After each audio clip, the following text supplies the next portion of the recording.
Olá, capitalista! Vamos a mais um review de mercado, onde eu pego o dia na sala operacional e faço uma autópsia das operações que a gente fez, trazendo aqui de fato para você os pontos de execução, o que eu observei no mercado. Com a intenção, obviamente, de te auxiliar de alguma forma e levar um conhecimento para você. Eu estudei muito reviews de mercado no meu começo e eu julgo que é um ponto interessante, porque a gente aprende a observar o mercado de uma forma diferente. Se eu passar um tutorial, você vai pegar aquela técnica. Fazendo um review de mercado, você vai pegar aquela técnica de um tutorial e ver como um analista, um profissional, aplica isso no seu dia a dia, porque o gráfico é dinâmico. Né? Então, hoje foram efetuados 2 trades na sala ao vivo, um saiu no break, outro saiu com um alvo de 4,5, nosso risco assumido, dando aí um excelente risco-retorno e cobrindo basicamente todo o nosso prejuízo da semana passada.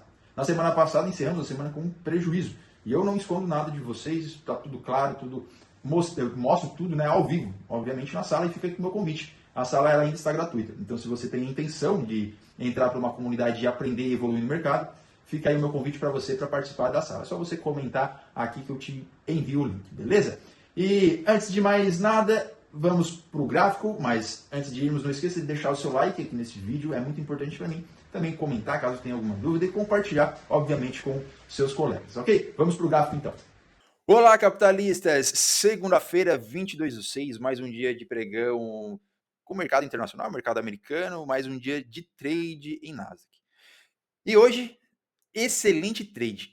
Tá? 2 trades apenas efetuados na sala ao vivo, a gente saiu no break, e outro pegamos aí um risco-retorno de 4,5, né? 4,5 vezes o risco assumido. Tá? Então, um excelente trade, um trade aí que basicamente cobriu todas as minhas perdas da semana passada. Semana passada eu encerrei negativo, e hoje, só com um único trade, eu já busquei praticamente todo o prejuízo que tinha acumulado da semana passada. Tá?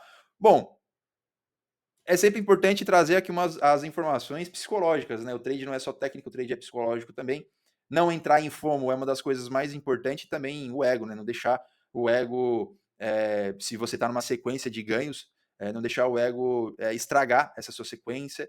E a gente sabe que quanto mais a gente acerta, mais perto está um trade perdedor, porque isso faz parte do mercado. Uma das nossas funções é estudar, aprimorar e tentar evitar, né, trades errados para tomar stop. E quando você opera menos, você opera nas regiões ideais, é onde você acaba tendo uma maior eficiência. Tá? Não precisa operar sempre, não precisa operar todo dia ou 5, 6 trades no dia. Obviamente, no meu caso, com uma sala ao vivo e tudo mais, a gente acaba buscando trades, né? Porque o pessoal gosta de operar, gosta de tradar. Mas depois, no momento que você entende isso, que nem todo dia você precisa tradar, pode ter certeza que seu relatório de performance vai melhorar, porque você vai selecionar muito mais os trades e você já vai ter vencido o FOMO, aquele medo de perder um trade, e depois se você entra no trade você fica com medo de levar stop, então acaba te atrapalhando o psicológico, e hoje a nossa atuação foi exatamente contra o FOMO. Bom, sem mais delongas, vindo para o gráfico, hoje na sala eu expliquei todo o detalhe para o pessoal, para a gente ter bastante calma e aguardar exatamente aquilo que nós estávamos esperando aparecer no gráfico para podermos executar. Bom, no gráfico de 1 hora, tá? E eu vou repassar rapidamente aqui a leitura que eu passei para o pessoal na sala. No gráfico de 1 hora nós temos essa informação. Bom, anteriormente vimos de um movimento de baixa que rompeu o fundo, né? Rompe e volta, mas rompeu. Então, se rompeu, valida região de topo, defende a nossa região de topo. E se a gente faz aqui uma retração de Fibonacci, nós vamos ter os 50% dessa estrutura. Então, se nós estamos acima da região de 50%, é uma região de prêmio, é onde é interessante vender. Abaixo da região é uma região de desconto, é uma região interessante para compra. Tá? Então, PVDC. Olha, essa estrutura macro, obviamente, ela é muito ampla, então a gente tem que reduzir os nossos time frames e buscar execuções em regiões menores. Dentro desse movimento, eu tenho outros micromovimentos que romperam topos, fizeram mitigação, continuaram o movimento. Então, nós temos essa estrutura, considerando esse topo e esse fundo. Então, nós estamos presos dentro dessa região.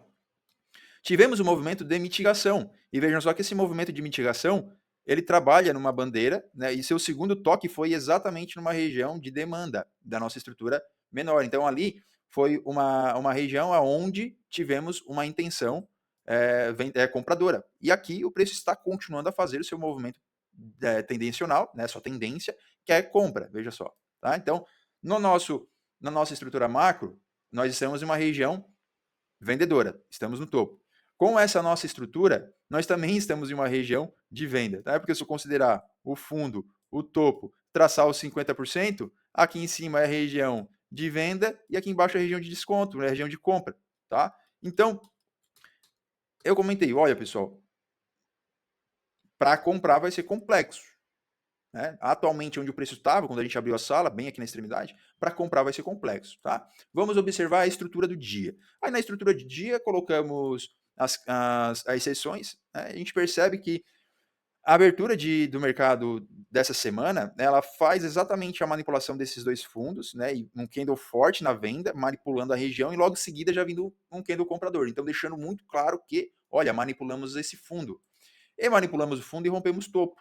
Né? Então, no dia, nós também estamos fazendo movimentos de alta e também estávamos em região de venda. Então, perceba que até a minha tendência principal, até a minha estrutura principal, que é uma estrutura vendedora, está me dizendo, ela está descorrelacionada com as estruturas secundárias e terciárias e está me dizendo, mesmo assim, que nós estamos em região de venda. Então, uma tendência principal que aponta para baixo e duas tendências apontando para cima, me dizendo que eu estou em uma região cara para comprar. Bom, se eu estou em uma região cara para comprar, o que nós tínhamos que ter feito, né, no dia? Procurar operações vendedoras. Ou aguardar o preço chegar em uma região minimamente da minha estrutura micro para me dar a oportunidade de compradora. Só que se eu já consigo pegar a venda e encerrar o meu dia, para que eu vou esperar o preço chegar? E quando ele chega lá naquela região, talvez ele já tenha feito o seu movimento do dia, vai perder liquidez, vai ficar com um movimento mais fraco. Né? Então vamos pegar oportunidades na ponta vendedora. Pois bem, no gráfico de uma hora fica bem visível esse Fair Value Gap, ó, essa ineficiência no gráfico, que é onde nós atuamos, tá? Não é essa primeira, essa segunda lá, ó, onde nós tivemos a atuação. Paralelo a isso também, pessoal, nós temos o bloco de ordem na parte superior. Tá? Eu não marquei o bloco de ordem na parte superior, marquei a extremidade dele, ó, essa linha vermelha. Por quê? Porque esse topo, ele foi um topo de do dia 3 deste mês. Tá? Então, vejam só, ó, a máxima de um dia. Eu cogitei que o preço poderia manipular essa região para depois fazer um movimento vendedor. No entanto, se a gente, obviamente, fica mais atento, porque eu já havia marcado a região, né, então não faria sentido, então eu já sabia onde eu estava trabalhando, temos um bloco de ordens, né, que é um bloco macro, ó, então ele pega a região como um todo, veja só. Ó, o preço já estava trabalhando nesse bloco, se a gente refina o tempo gráfico também, a gente acaba encontrando mais um bloco de ordens lá na extremidade, vejam só, lá naquela extremidadezinha. Ó. Tá? Então eu já sabia onde eu estava atuando. Tá? Se eu já sabia onde eu estava atuando, eu estava esperando uma reação nessa região, né? Então eu tomo atitude nesses pontos. Tá? Então o que acontece? Bom, já estou no gráfico de 1 minuto. Uma informação bem legal que hoje as médias de 200, elas fizeram preço aqui, ó, elas seguraram bem o preço. Então, ó, segurou uma vez, segurou duas vezes. Na terceira ela até tentou, mas rompeu. Tá? Então, aqui um ponto de atenção. Lá atrás também deu sustentação no movimento. Tá? Ó, troca de polaridade aqui, aí vê. Então, a média de 200 hoje ela fez um papel bem legal aqui, né, segurando o preço na abertura do mercado americano, antes dele vir buscar a mínima de Londres. Bom, antes do mercado americano abrir, nós tivemos esse movimento aqui impulsivo, tá? Às 10 horas da manhã saiu um discurso, né? Um discurso aí do membro do Fed, então teve esse movimento impulsivo, ficou nivelado os topos, né? Próximo de uma região de interesse. Aí aqui você já fica, né? Interessante. É interessante fazer um trade nessa região. Até dava, tá? Até dava, ó. 50% da região, stop afastado ali do bloco, seu alvo na primeira ponta de liquidez. Daria 3,8 para 1. Seria um excelente trade. Tá? Um excelente trade. Mas, obviamente, quando você vê uma configuração dessa, inclusive ele trabalhando em regiões macros de tempos gráficos maiores, como era esse bloco de ordens, você vai querer pegar minimamente, né, a mínima da sessão. Então seria um tradeaço, bonito demais. Quase 8 para 1. Só que, infelizmente, né, o mercado iria tirar você aí no break. Né? Ele pegou essa primeira ponta de liquidez, depois ele volta para manipular o topo. Quando ele volta para manipular o topo, capitalista, tá? Sinceramente, aqui atrás, sem estar olhando para a média, eu não via nenhum ponto aqui por teoria de smart money para fazer entrada. Pode até ter, mas eu, infelizmente, não consegui ver nada. Isso aqui para mim estava muito bagunçado, muito embolado. Então, não fazia sentido para mim. A única coisa era ter acreditado aqui na média de 200, né, e no rompimento dela aqui entrar comprado, né? Ou até mesmo na inversão aqui da ineficiência que ficou no rompimento dela, entrar comprado, né? Justamente por conta das médias. Mas como o meu gatilho não é média, né? Não visualizei esse trade. Então o mercado vai lá na parte superior e ele faz o quê? Ele nos deixa ineficiência, né? O preço ele chega com agressão aqui nessa região. Então ele deixou uma ineficiência bem pequena aqui, tá? E eu desconsiderei ela porque esse candle vendedor, ele não rompeu, né, a região, né? E tivemos uma outra ineficiência aqui nessa região. Aqui eu entrei, tá? Eu entrei, acabei entrando um pouquinho atrasado, stop ficou aqui atrás, o alvo obviamente era a mínima de Londres. O mercado chega na região, quando ia romper aqui, eu falei pro pessoal, ó, se romper aqui o preço a gente traz, né, o stop pro break-even e depois a gente, né, vai conduzindo o trade. Como o preço não venceu essa região, mas ele deixou um grande candle aqui de absorção, aí depois eu vi a média, eu disse, ó, pessoal, eu já vou trazer pro break aqui o meu trade, porque houve aqui essa absorção, o preço não rompeu, teve média de 200, então se ele inverter aqui o fluxo, ele vai subir novamente. Tá? Então se ele chegar lá na parte superior e me der uma oportunidade vendedora, tá? Eu vendo novamente. Então eu estava querendo proteger aqui o meu trade. Tá? O trade voltou, tirou aqui no break, tá? E eu observei essa região aqui, ó, que seria um BPR. Tá? Observei ela aqui sendo um BPR. Fiquei com vontade de vender aqui novamente, vou ser sincero para vocês. Mas como houve, né, muita defesa aqui, ó, com esses candles, e o preço ele chegou aqui, ficou lateralizando, eu preferi não entrar, né? Pude considerar isso aqui como uma manipulação, o preço até fechando essa ineficiência, ó, e dando continuidade na compra. Dava para comprar aqui? Dava para comprar aqui, mas eu não queria comprar porque eu estava achando que o preço estava caro na sua movimentação macro. Tá? Também não quis vender aqui por conta dessas informações que eu acabei de falar, mas também porque o preço não rompeu o fundo. Então, possivelmente ele poderia estar vindo manipular o topo. Tá? Então, se eu fizesse uma compra ali, onde que seria o meu alvo? Né? Eu não tinha um alvo tão definido. Ah, a máxima aqui do movimento? Podia ser, mas o meu stop deveria estar atrás desse candle. Se eu apertasse, né, poderia botar aqui atrás da região, mas poderia ser violinado. Então, a gestão de risco-retorno, para mim, não valia a pena, não faria sentido, não fazia sentido.